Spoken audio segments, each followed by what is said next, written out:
তো শেখ হাসিনা তাদেরকে অবাধে লুটপাটের সুযোগ দিবে না কেন? আমরা যেটা শুনেছি যে অন্যান্য সকল পুলিশ কর্মকর্তা, সমস্ত সচিব, এমনকি তার মন্ত্রীরা পর্যন্ত শেখ হাসিনাকে স্যার বলে, এটাই স্বাভাবিক। আর বেনজির নাকি আপা বলতেন। এত ঘনিষ্ঠ সম্পর্ক, এত ঘনিষ্ঠ সম্পর্ক যে প্রধানমন্ত্রীকে আপা বলতেন বেনজির।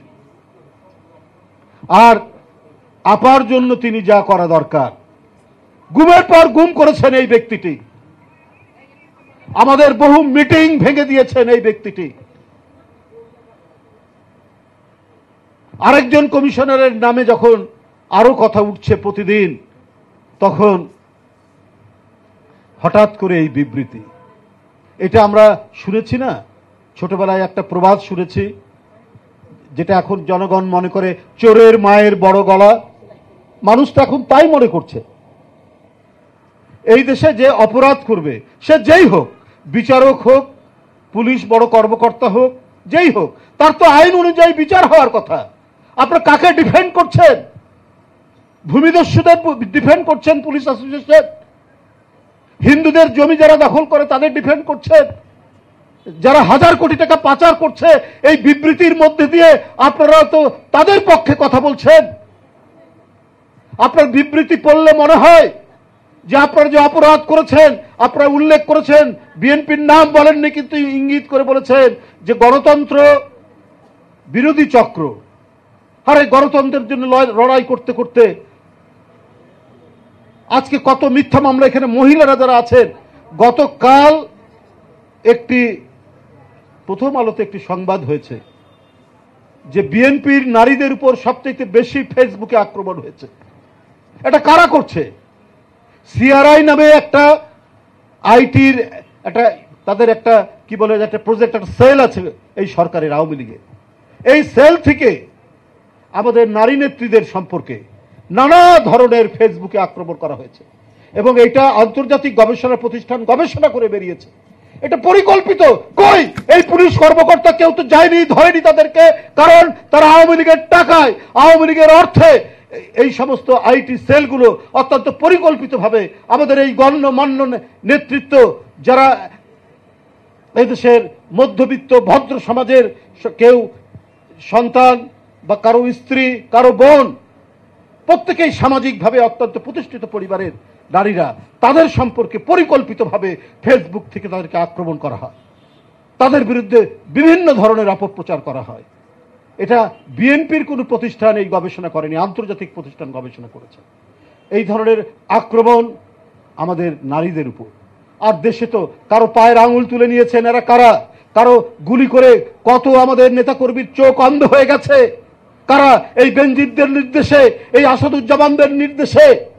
কই এরা আপনার আড়ালে চলে যায়।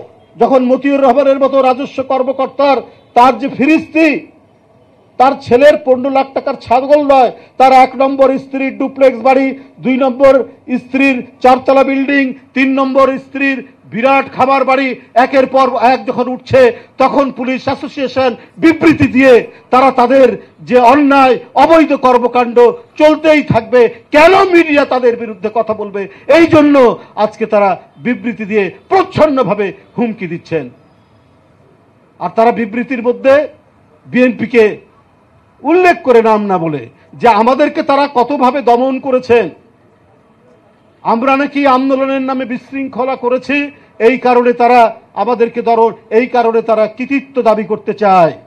এই কৃতিত্বের জন্য সরকার তাদেরকে অত্যন্ত বাহবা দেয় এবং সাংবাদিক, গণমাধ্যম তারা কেন তাদের বিরুদ্ধে লিখছে। কিন্তু গণমাধ্যম কি জানে না আমার যুবদলের একজন নেতার পায়ে গুলি করা হয়েছে শুধু মিছিল করার কারণে, শুধু সত্যের পক্ষে তার কণ্ঠের ধ্বনি উচ্চারণ করার জন্য? এই গণমাধ্যমের কর্মীরা কি জানে না যে মিছিল করার জন্য শটগান থেকে গুলি করে কত কর্মীর চোখ অন্ধ হয়ে গেছে? এই পুলিশ বাহিনী, এই র্যাবের কারণে এই গণমাধ্যমের নেতা কর্মীরা জানে না, এই গণমাধ্যমের নেতা কর্মীরা দেখে না এইখানে রিক্সাওয়ালারা কত মিছিল করে। এই রিক্সাওয়ালারা কেউ তার বাড়িতে যুব দলের প্রেসিডেন্ট ছিলেন, কেউ তার ইউনিয়নে স্বেচ্ছাসেবক দলের প্রচার সম্পাদক ছিলেন, তারা বাড়ি নাই, ঘর নাই, ব্যবসা প্রতিষ্ঠান, দোকানপাট লোপাট করে নিয়েছে। যুবলীগ, আওয়ামী লীগের ক্যাডাররা ঢাকায় এসে তারা সিএনজি চালায়, তারা রিক্সা চালায়, তারা ভ্যান চালায়। এই গণমাধ্যম কি সেটা দেখছে না? আজকে সত্যের প্রতিফলন হলে, আজকে সত্যের প্রতিধ্বনি হলে আজকে পুলিশের গায়ে লাগে আর ওই চোরদের জন্য তারা বিবৃতি দেয়। এমন ধিক্কার! বাংলাদেশের একটি প্রতিষ্ঠিত রাজনৈতিক দল বিএনপি, যারা ক্ষমতায় ছিল, ক্ষমতায় থাকা অবস্থায় এই বিএনপির চাকরিও তারা করেছে। এরা কত বড় আপনার এজেন্ট ছিল, এরা কত বড় গণতন্ত্র বিরোধী, দেশ বিরোধী লোক ছিল, যারা চাকরি করার নামে ঘাপটি মরে থেকে আওয়ামী লীগের আজকে দোসর হয়েছে। দোসর হয়ে কি আজকে হাজার হাজার কোটি টাকা পাচার করছেন।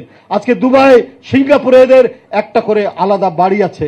আর বাংলাদেশের জমি জায়গা কেনা শেষ হওয়ার পর বিদেশি তারা জমি জায়গা কিনবেন। এর জন্য সংবাদপত্রে কোনো নিউজ হলে, কোনো সংবাদ হলে তাদের রেহাই নেই। তারা বিবৃতি দিয়ে প্রচ্ছন্নভাবে হুমকি দিচ্ছেন সংবাদপত্রের বিরুদ্ধে।